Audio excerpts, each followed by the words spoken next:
Om Asato Ma Satkamaya Tamaso Ma Jyotirgamaya Mrityorma Amritam Gamaya Aviravirmageti Rudrayatte Dakshinam Mukham Tena Mam Pahi Nityam.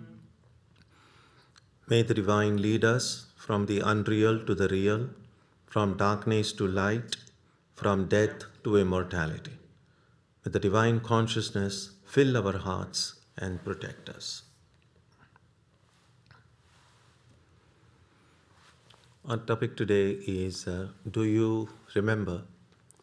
This is a kind of question that we may have heard many times in our lives, but the specific reason titled it this way because this was, I have heard, a favorite question of one of our senior Swamis of the order. His name was Swami Achalananda. I've not met him. He passed away in early 60s. He was a disciple of Swami Vivekananda. So from some of the other older Swamis who had actually met him, they said that whoever went to pay their respects to him, he would ask them, do you remember? Now, if that's the first time if you have gone, it's like, do you remember? Remember what? But those who had gone there often, they knew in what sense he was asking the question. And his point was that obviously he was staying inside a monastery where the temple was in Benares. Most of his life he lived in Benares. And so his question really was intended to say that now that you are visiting this sacred place, do you remember why and how you started coming here? What's the main purpose of coming here? In other words, the aspiration, the ideals that bring us to a certain place. Sometimes we might see that these things are very fresh in the beginning, but when we keep on doing certain activity over a period of time, we get busy with so many things and so many other considerations come that it's good to periodically look back and say, do I still remember why I have begun a certain activity or a certain project? And that kind of forgetfulness can occur in many small and big instances in our lives. We forget small things, we forget big things. Small things such as even those who enjoy cooking might sometimes find maybe they were thinking of something else, they forget to put salt in a dish. Or they forget that they have put it and they put it a second time. The first time, if you don't put it, at least you can add later. If you put it second time, it becomes a little bit tricky. We sometimes forget to put trash out on the day it needs to be done and so on. So these kind of things occur all the time. But looking at it in a little bit more in a larger sense, not just these little things we forget in our day-to-day activities. They say that almost all of us, especially in our teenage years and as we are young and we are growing up, there is a phase in which we feel very idealistic. There is this great noble ideas, there is a dreams about the future, our view of the world, of how we want to do and how we want to go about in our life. And then as we grow older, and then as sometimes people actually come in touch with the real world, that much can be discussed about the meaning of what is real and what is not real. And we might have seen something like that happening to larger or lesser degree in our own lives. That as we come in touch with some of the what we might call harsher realities of life, some of the unexpected hurdles and obstacles that might come, some of the situations which might call for us to be flexible. And being flexible itself is a good quality really, but if that flexibility requires that we compromise with some of our ideals and values and principles, and how much and whether we should compromise at all of these questions come. And if we are not mindful, then we might see that the shine of that idealism that we had begins to wear off if we are not mindful. And then we might ask ourselves, do I remember the reason I made certain choices in life, and whether I have remained true to the choices I made, to the goals and to the principles that made those choices possible for me.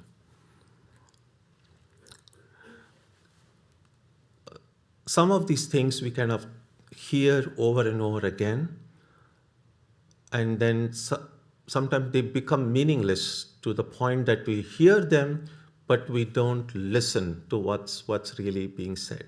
One of the things that comes to mind immediately is there is this simple statement, it comes in the Vedas, about Satyameva Jayate na Anrutam, which literally means truth alone triumphs, not falsehood. When India became politically free after the British left, they had to choose what would be a national motto. And I don't know the discussions that went in, but somehow they chose this section from the Mundaka Upanishad, it says Satyameva Jayate. And it's printed in many, not only the government documents in Indian currency, and people growing up in India have heard this very often, Satyameva Jayate, truth alone triumphs. But again, if it's something, it's there all the time and everywhere, we may become blind to it. And then if that sense makes sense, that if truthfulness always wins, truth is always victorious, and if we not just remember it, but then compare it with our life and say, do I truly believe in it? Because if I truly believe in it, then truthfulness would become a non-negotiable quality of my life. That under no circumstances would I then allow myself to indulge in any kind of falsehood. And that's where I was referring to earlier about flexibility comes in. And so do you remember would also involve things like this. Some of these statements from the scriptures or from the wisdom that has been passed down to us from a family or from whichever different sources it has come down, and which resonated as true at some stage of our life. And you say, does it have the ring of truth even today? Or if not, why so? These are the kind of questions that we need to grapple with. And that's why this question, do you remember, would include all of these things. It gives us a chance to look back at our life, the different ideals, the different ways of thinking we had. Some of those things we may still be a part of our life. Some of the things we may have left behind. And it's good to say, why is it that I left them behind? Why is it that I'm holding on to certain values today? In what way the circumstances around me have changed and shaped and influenced my life? And so this is very important for spiritual seekers especially, because, well, by and large, a large number of people tend to be religious in some way, at least in some parts of the world. Definitely, United States is a much more religious country than Europe, for instance, and many surveys have shown that, how increasingly societies are becoming more secularized. And yet, when you take surveys and ask people, a lot of people, some people might have some problem with the word religion itself. So people are sometimes hesitant to say, I'm religious, which seems to carry too much baggage. And so people feel more comfortable saying, I'm spiritual, which is okay. Either way, there is some acknowledgement that there is more to life than what is immediately perceived by us. And so those of us who believe that there is a deeper truth, a deeper reality, we have to then ask ourselves that is there anything in my life that is making me forget that?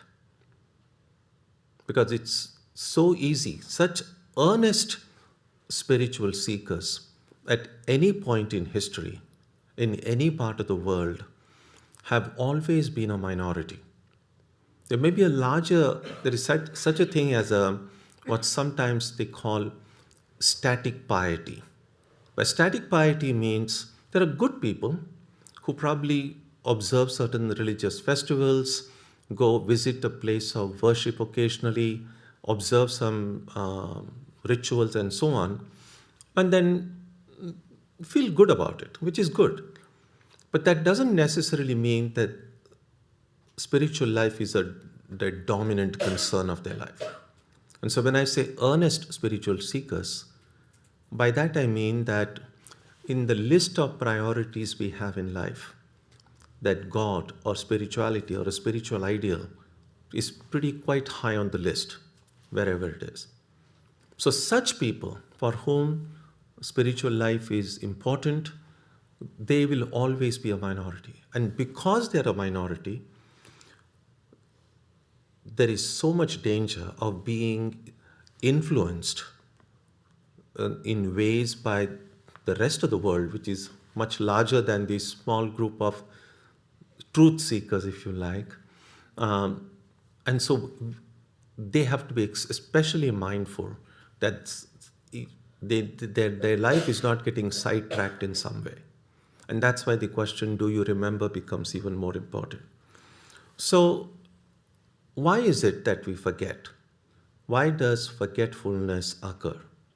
Now, those of you who have been attending these Gita study that we are doing every Wednesday may be familiar with these two verses from chapter 2, which gives a kind of a chain reaction of why forgetfulness occurs. The verses go like this. The verses 62 and 63 of chapter 2. Dhyayato vishayan pumsaha sangasteshu pajayate sangat sanjayate kamaha kamat krodhopi jayate krodhat bhavati sammoha sammohat smriti vibhramaha smriti bhramshat buddhinasho buddhinashat pranashyati. It meaning, thinking of objects, people get attached. Through attachment comes desire. Through desire emerges anger. Through anger comes confusion. Through confusion comes loss of memory. Through loss of memory occurs the loss of discernment, and through the loss of discernment, people perish. Okay. So, a lot to discuss. We won't go discuss it in detail, but you can see the loss of memory. Smriti. Smriti is memory. Smriti vibhramaha is somehow the memory gets lost. And it all starts with we getting distracted. It's just it begins by saying thinking of objects. Now, of course, when we open our eyes, we open our ears, there's going to be lots of objects around. So it's not just thinking of any object, but thinking of anything we should not be thinking about. Doing anything that we should not be doing, or which is not in our self-interest, which takes us away from the ideal. All of these things then create attachment, and if there is a hurdle, obviously attachment produces desire. There is a hurdle in fulfillment of that desire, then there is anger or sadness, and through that anger, when we just lose ourselves, there is this confusion, and then there is a loss of memory. By loss of memory is meant we then don't know what we should do, what we should say. And that's why this is a common experience all of us may have had. When people became extremely angry or upset, they just lose sense of what is right, what is not right. And in that fit of anger, people might say things they might regret later, or people might do things that they may regret later. And afterwards, after that anger subsides and people calm down, they say, oh my God, and then there is thing like, oh, I didn't mean to say that, I don't know how I said it, and so on. That's that loss of memory. Things we would not have said or done in a normal state of mind, we do when we are overcome by all of these things. Now, in some of the things that we have seen on many occasions before, according to Vedanta, our present state of the human situation itself is the result of ignorance of our true nature, of who we really are. And this ignorance is something like a very mysteriously covering us, the way clouds might cover the sun, or at least prevent us from seeing the sun. And so the kind of chain reaction given in the Upanishads is this ignorance that produces desire, and desire leads to action, and it is action that sooner or later leads to more suffering. Now we know not all action might immediately lead to suffering. Clearly, there are a lot of thoughts and a lot of action which actually produce a lot of joy. But anything that is a result of an activity, sooner or later, is going to lead to some kind of a pain and suffering. And so that's why it's not just doing work that is important, doing work as a science. And that is what really Karma Yoga means. That doing work in a way, can I work in a way that instead of increasing my stress and anxiety levels, instead of making me more exhausted, can it free me? Can it liberate me? And what is the way of doing that kind of work?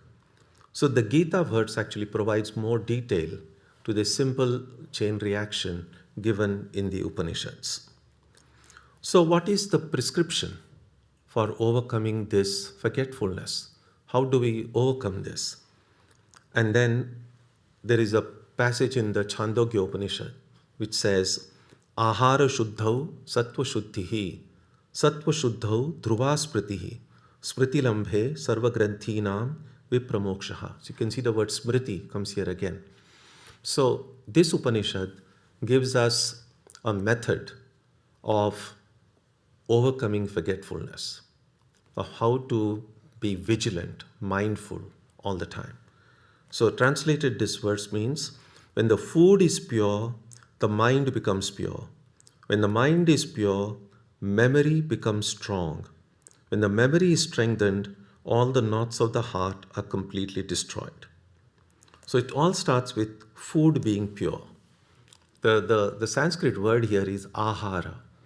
Literally translated, ahara means that which is taken in. And of course, food is the first thing that comes to mind. That's what we take in. And so a lot of thought has gone into what exactly this food means. What does purity of food mean? And we know in different religious traditions, there's always given at least some, if not a lot, of consideration to food. Certain foods are acceptable, certain foods are banned, and so on.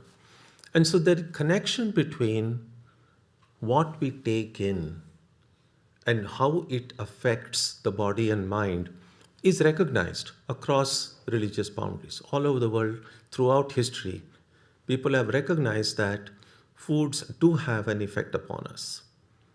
So there was this great Vedantic teacher, I think in the probably 12th century. His name was Ramanuja. And so in his commentaries, he goes into a little bit more detail about what is it that makes food impure. And among the things that make food impure, first is called the defects in the food. The first defect in Sanskrit, they call it jati dosha, which means the nature of the food itself. And now, in that, he includes things like onion, garlic, and stuff like that. And the idea is that the certain kinds of food when we take, the nature of the food itself could be such that it makes us more agitated, more excited. It doesn't calm down the system. It increases inner activity. Now, say, why does it make it impure? Now, normally, here what is being said is purely from the standpoint of how it would affect one's spiritual practice. So clearly, As it is, we have difficulty calming down and concentrating during meditation. And if we specifically eat foods that are going to agitate my mind even more, then it's going to be even more difficult. Now, many of us might say, well, I take onion, garlic all the time. I don't see make any difference. And that's because unless we have developed a certain amount of sensitivity to it, we wouldn't know the difference. That doesn't mean it's not affecting us. It's that we are not sensitive enough. It's like any instrument, any gadget. The more sensitive it is, the more data it will show. If it's not sensitive, then things are happening, but it won't be able to record them. And so what they have found is those who are very sensitive to the food, those whose hearts have become sufficiently pure already, will be able to distinguish, will know exactly how certain foods are affecting their state of mind. So according to Ramanuja, certain foods by nature itself are not conducing to making the mind calm. The second, and this could be even more, at least controversial or enigmatic to us today, would be what is called the ashraya dosha, the source of food. And here they include everyone who comes in contact with the food before actually it reaches my mouth, who has cooked the food, who has carried the food to the table, who has placed it in front of me. Now we might say this raises a whole set of questions. Again, if we are not sensitive about these things, none of this is going to matter. We see that in the case of in Sri Ramakrishna's life himself. Because his mind was so sensitive, it was become so refined, if you want to use that word, that he could, if someone brought him a glass of water and if that person had a very wicked state, wickedness was the dominant characteristic of that person, Ramakrishna wouldn't be able to even touch that glass of water, even though he probably doesn't even know the person. And so some kind of a subtle, I don't even know what word to use, there's something that ashraya, something connection does occur with that. So that's another thing that Ramanuja noticed. And that's why there was this whole system, especially in the temple rituals, about the food, the consecrated food that is offered in the shrine, about the rules to be followed. And all this is based on this acknowledgement that how the food is cooked, how it is transported, how it is offered makes a big difference in the person who is going to eat that food. And finally, and this is a little easier for us to understand, it's called nimitta dosha, when the physical impurities in a food. Obviously, food that is not covered well, it's filled with dust and dirt and so on. So that most of us will understand is not a healthy food to eat, even from a physical health standpoint, what to speak about spiritual health. So these are the rules that Ramanuja in the 12th century suggested. Although there is a lot of truth in this, sometimes what does happen, and this can happen in any field, and especially in the religious and spiritual field, if we don't recognize the importance of something, that's first, but also we blow it up out of proportion to the detriment of other important things, then the whole thing loses that proportionality. So there are certain places where food becomes the all-important thing in spiritual life. And there is so much energy and time that is given to food that other things which are not any less important, they get neglected. Now that's a problem. That if all of my energy is like what kind of food I'm eating, how it is being done, and then the other ethical and moral requirements about how my character is, how my life should be, what I should do, if I ignore that and just focus on the food, then it's a big problem. And so while recognizing that food does play a role in our spiritual development, we should not forget that's not the only thing that makes a difference. And that's why Shankaracharya, who preceded Ramanuja, he was in the 8th century, he takes a broader meaning of the term ahara, that which is taken in. And his point is, it's not just food that is taken in. All of our senses are taking in so much. The eyes are taking in so much visuals, the ears are taking in all the sounds, the tongue is taking in all the tastes, and so on. So we need to be mindful about all these sensations that we are taking in through all the senses as well. That it's not just enough for the food to be good and pure and nourishing, that what I see should be nourishing as well. The sounds I hear should be nourishing as well. So he takes a broader meaning of the word ahara.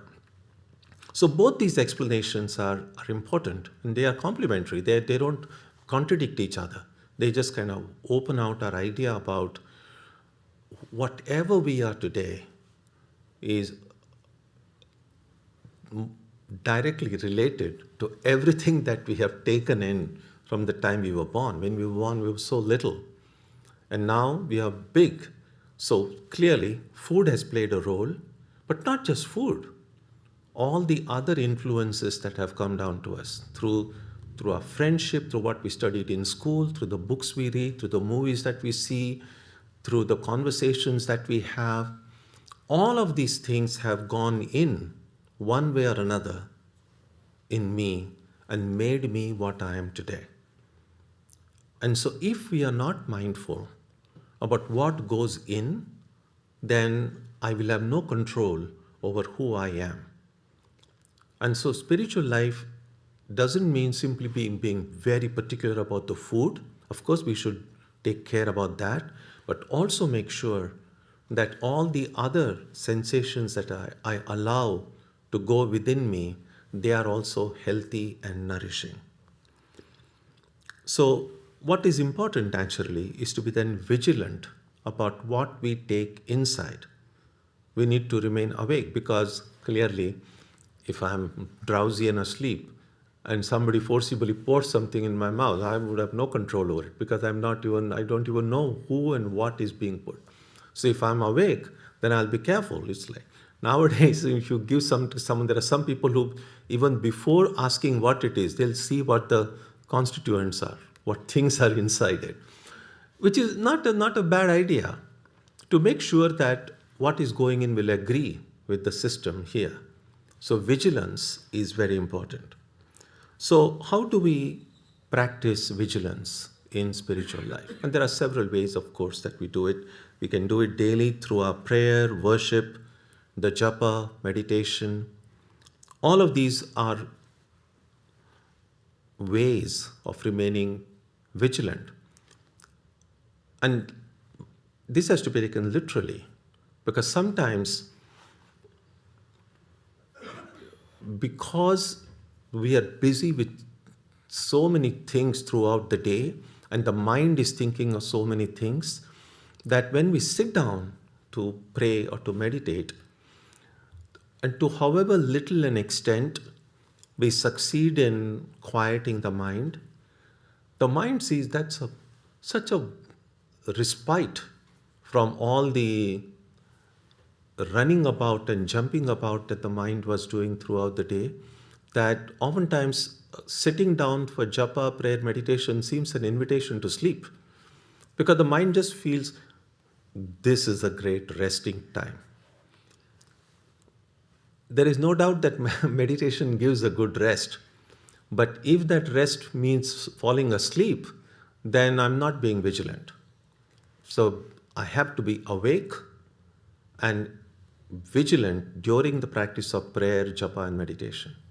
And at the end of that vigilant practice of meditation, we will already feel rested.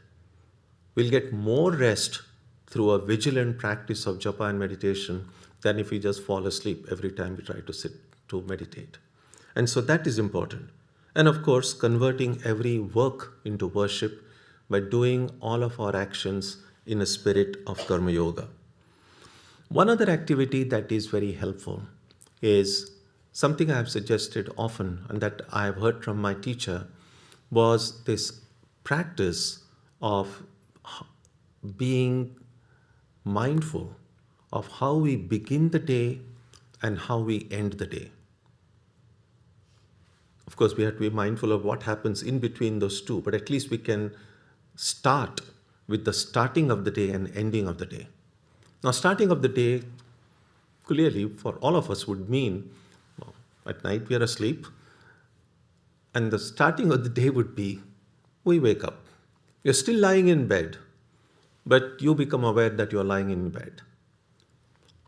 And that is really the first thing. What do I do the moment even if my eyes are not open, but I wake up? And the teachers advise that if you have a short prayer or if you have a mantra given by your teacher, the first thing to do, you don't even have to get up from your bed, you're still lying down. The first thing to do is remember your mantra or repeat the mantra at least once or a few times. And then gently get up from your bed. Now, in the beginning, we need to do this consciously. But once it becomes a habit, then you will see, as soon as you become aware, what a wonderful way to begin the day. The very first thought should be of your spiritual ideal. And if you have something by your bedside, a picture or a symbol, something that reminds you of the ideal, then it would be wonderful. As soon as you switch on the light, and nowadays with the smart lights, they kind of open up by themselves.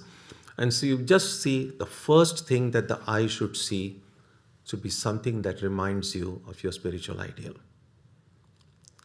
And if you are sensitive to music, and then you listen to some devotional singing or some scriptural passage, anything. There is no hard and fast rule about this. All of us have to figure out what works best for us. But the idea is, can I begin the day thinking of God? And similarly, can I end the day? One good way to end the day is, kind of a fast forward mode to just review the day's activities. All the major things that happen throughout the day, from morning through afternoon through evening until it's time to sleep. And do a kind of a quick self-appraisal, finding out how we did. It's like a teacher would be correcting the assignment of a student. So you are the student and now you are the teacher. You are going to now decide how you did that day. And we might discover that there are several things that happened that day in which we really did well. We said the kind of thing we should say, we did the things we should do, and which is good, which is encouraging. That in many of these ways, I have lived according to my principles, I have done the right things, and you feel happy about it, which is good. We might also sometimes see that some of the things that occurred that day, I could have done better. That maybe in retrospect, it felt like, maybe instead of saying something, I could have said something else. Or instead of thinking in one way, I could have thought in another way. So once we're able to notice that I could have done better, then it's good to acknowledge that. Yes, these are the kind of things I need to be mindful about because I can do better. So acknowledging these things at the end of the day, and then mentally bow down to your ideal and say that in your closing prayer that I'm trying my best, I will try to do better tomorrow.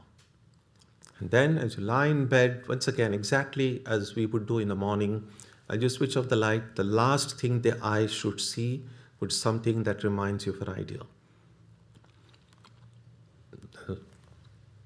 Remember, people do pass away in their sleep, which is probably a good way to go away.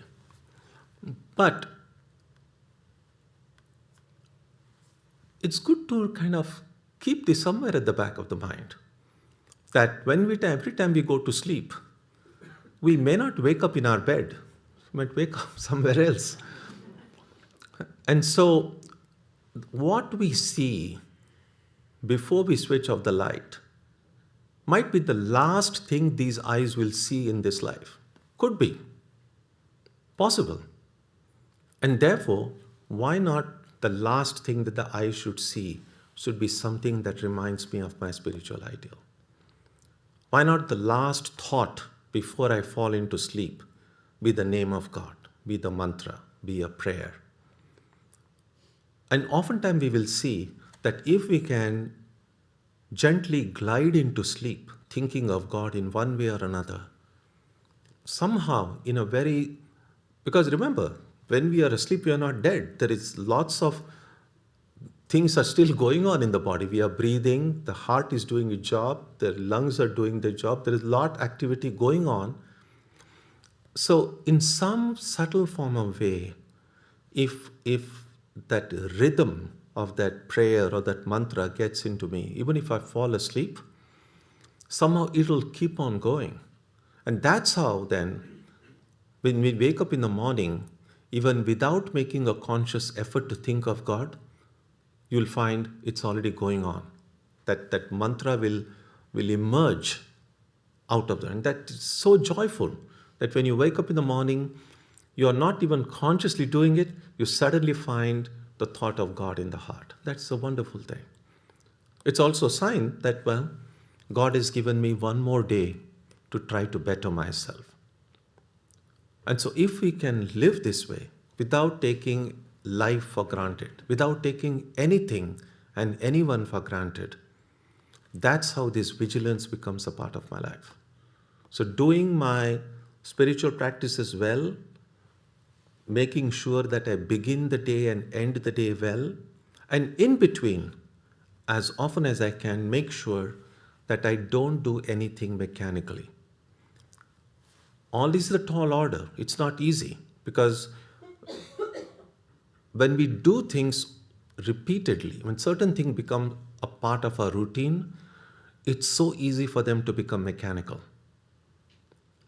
And so even the things that we do every day, which we probably might do even when we are half asleep, brushing your teeth or taking a shower, if I can do even those things with complete awareness, if I'm able to do the little things with awareness, there is a greater chance I might be able to do bigger things with awareness.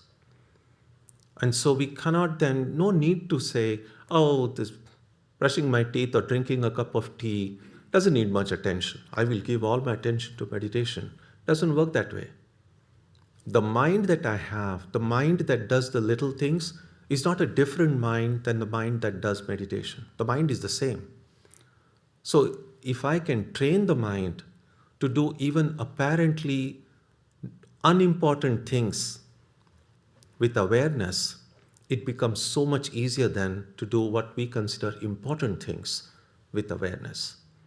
That's the way forgetfulness will gradually be a thing of the past. The more vigilant we are, the more mindful we are, there are things that we tend to forget in life, we will tend to forget less.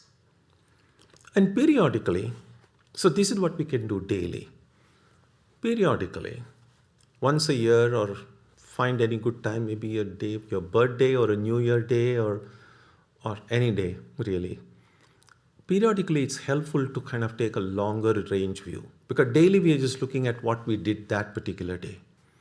But at least once a year, it'll be good to kind of review the whole year. Say, how did this year go by? And maybe occasionally take a look at the last 5 years, or last 10 years.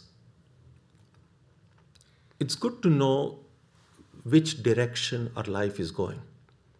If we don't periodically pay attention to that, years will pass.